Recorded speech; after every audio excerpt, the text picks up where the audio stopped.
जिल्ह्यात मोठ्या प्रमाणात अवैध रेती वाहतूक जोमात सुरू आहे। अशातच एका अवैध रेती वाहतूक करणारा टिप्पर MH40 BH 8080 ने स्कूटीवरून जाणाऱ्या एका महिलेला उडवल्याची हृदयद्रावक घटना शुक्रवारी गोंदिया तालुक्यातील दासगाव येथे दुपारच्या सुमारास घडली। यात महिलेचा घटनास्थळीच मृत्यू झाला। रामेश्वरी धनलाल नागपुरे वय वर्ष 45 असे मृतक महिलेचे नाव असून ती कटंगी कला येथील रहिवासी आहे। ती मुलगी वैष्णवी सोबत स्कूटीने मध्य प्रदेशातील आरंभा येथे सासूच्या मयत कार्यक्रमासाठी जात होती। अशातच रेती भरून येणाऱ्या टिप्परने त्यांना धडक दिली। त्यात सदर महिला घटनास्थळीच मरण पावली, तर मुलगी वैष्णवी गंभीररीत्या जखमी झाली आहे। घटना घडताच परिसरातील नागरिकांनी आक्रोश करत रस्ता अडवून धरला व अवैध रेती वाहतूक बंद करण्याची मागणी लावून धरली। त्यामुळे काही काळ येथील परिस्थिती तणावपूर्ण होती।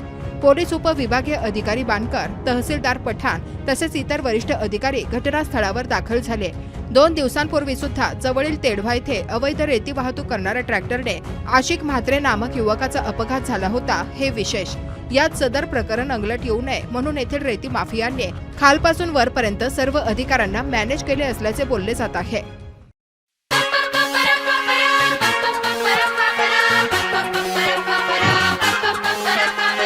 आसमानों के आगे है ये सपनों का जहां, पंख लगा कर उड़ भी जाओ परियों का है आशिया।